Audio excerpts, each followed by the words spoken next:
At first, the Hinterkaifeck murders seem like another unsolved mystery.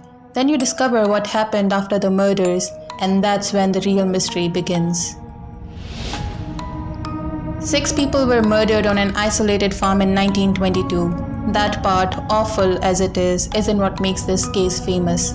What makes it famous is that the killer didn't leave. For 4 days, someone lived inside the farmhouse with the bodies still in it, fed the animals, lit the fires, cooked meals from the family's own kitchen, while just beyond the walls, 4 of the people who lived there were buried under straw in the barn. When police finally reached the property, they found a pot of coffee sitting on the stove, still warm. I am Lady Moonvale and this is the Hinterkaifeck Murders, a story so strange that for 85 years nobody could explain it. And even now that somebody finally has, we're still not allowed to know the answer. Let's go back to the beginning. 70 kilometers north of Munich, past where the good roads gave out, there was a farmstead called Hinterkaifeck. The kind of place chosen specifically for how far it was from everything.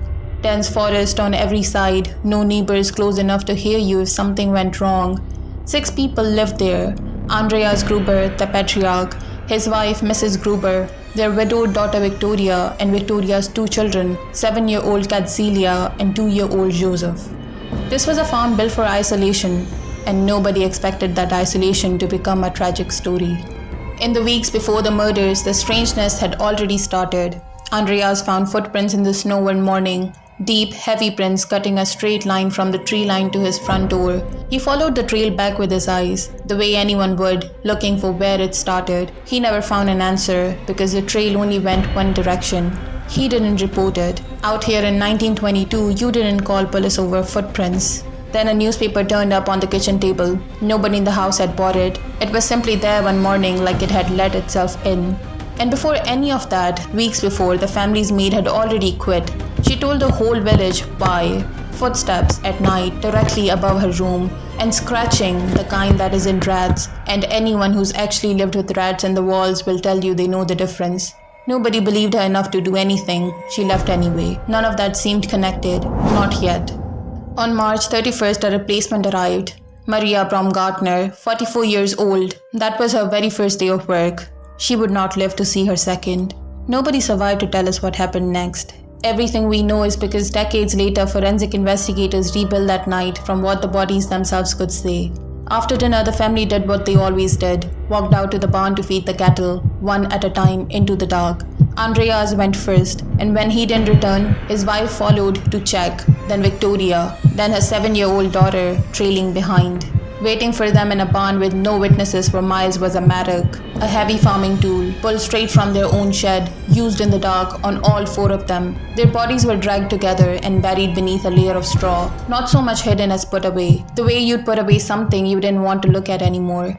But here's the thing that has haunted this case for a century, the one no summary of Hinterkaifeck ever quite manages to leave out. The 7-year-old didn't die immediately. She survived the attack. For hours, she lay in that straw, in total darkness, unable to move, unable to call for help, while whoever did this calmly walked back toward the house to finish the rest of her family. At one point, alone in the dark, she reached up and pulled her own hair out, in clumps. When they found her weeks later, her hands were still closed around it. Once the barn was quiet, the killer walked into the house. Joseph, 2 years old, was killed in his crib. The new maid, hours into her first and only day on the job, was killed in her room. 6 people before midnight, and the person responsible was not finished for the night, not even close. Most killers run, that's the pattern. That's what makes them findable. This one stayed. For 3, maybe 4 days, someone lived inside that farmhouse. 6 bodies hidden in the barn and beneath the floor. The person responsible walking those same rooms every day, keeping the whole property running exactly as it always had. Fires lit on schedule, animals fed on time. On April 1st, a neighbor actually came to check in, knocked on the door. Someone answered, we don't know who, and told him the family had gone away for a few days. He believed it. He turned around and went home. Sit with that for a second. Somebody stood in that doorway 4 days into this, calm enough and convincing enough that a man who knew this family walked away without a second thought. When the bodies were finally discovered on April 4th, That's when investigators found the coffee sitting on the stove, still warm, which means whoever did this most likely slipped out the back of that farmhouse at nearly the same moment the search party came in the front, that close. So who stays in a house with 6 bodies for 4 days? Who feeds someone else's cattle, light someone else's fire, and make themselves coffee surrounded by people they've just killed? For 85 years, nobody had an answer to that question. Then in 2007, somebody finally did. When I first came across this mystery, I assumed it was exactly what most old farmhouse murders are. Tragic, strange, filed away, and forgotten. It isn't. The original 1922 investigation collapsed almost immediately. Word got out before police could secure the property, and half the surrounding villages walked straight through the crime scene, moving evidence, trampling footprints just to see the place with their own eyes. At one point, the victims' skulls were exhumed for study and then, somewhere along the way, simply lost. The case went cold, not for a few years, for 85 of them. Then in 2007, a police academy in Fürstenfeldbruck reopened the file. Originally just as a training exercise, a way to teach students modern forensic profiling using an old famous cold case, they ran everything that survived, every document, every testimony, back through decades of forensic science the original investigators never had access to, and they solved it. A complete theory, motive, method, a name, and then out of respect for descendants still alive today, people who share a surname with this case and never asked to, they sealed it, all of it. The suspect was never named publicly, the evidence was never released. That's the official reason anyway. There's a piece of paper in a filing cabinet in Bavaria right now that answers every question I've just spent the last several minutes asking you. We will probably never read it. If you've never heard of this case before, don't get comfortable yet, because from here all that's left is the evidence itself and 3 different ways of reading it. Theory 1 is about the husband. Victoria's husband, Carl Gabriel, was reported dead in the trenches in 1914. No body, no grave, no confirmation, just a name on a casualty list, filed and forgotten. In a village this small, that kind of gap doesn't stay empty for long. It fills with rumor. The rumor that took hold was that Carl hadn't died at all, that he'd come home in secret, learned something about his family he was never meant to know, and simply never resurfaced afterward. But there's a hole in this one, and it's a wide one. No sighting of him was ever recorded. No one in the village ever claimed to see his face again. Not once, not from a distance, not for the rest of their lives. A man doesn't usually vanish twice. Theory 2 is about the neighbor. Lawrence had an affair with Victoria years before any of this. He was one of the very first people to reach the farm once the bodies were found, and by more than one account, he moved through that crime scene with a familiarity that unsettled the people watching him do it. He didn't search, he seemed to already know where to look. But this one has a hole too. He was questioned repeatedly over years, never charged, no physical evidence ever tied him to that barn. Suspicion isn't proof, and after a century, suspicion is all this theory has ever had.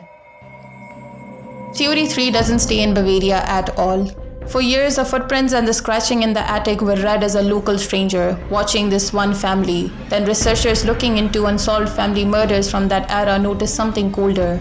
Hinterkaifeck wasn't the only isolated farm where a whole family was killed with a tool taken from their own property. The killer lingering after, nothing stolen, no trace left behind.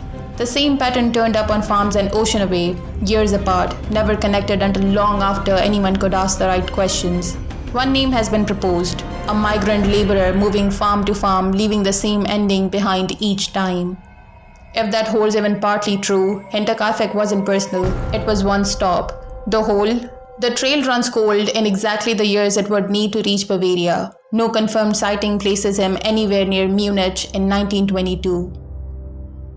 So 3 theories, 3 holes, and a complete answer sitting behind a locked door that doesn't have any holes at all. All 3 of these theories were reportedly considered during the 2007 investigation. Only one of them made it into the sealed file. We don't get to know which. To this day, people in that part of Bavaria still tell a version of the story that's older than the case file.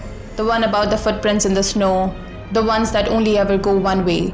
Maybe that's just folklore that grew up around a real tragedy. Or maybe folklore is just what we call the truth once it's been sealed away long enough. Tell me which theory you believe. I'll read every comment on this one, and I actually want to know. Because somewhere out there, somebody already knows how this story ends. They're just never going to tell us. I am Lady Moonveil, and hit that subscribe button if you like this story, and lock your doors.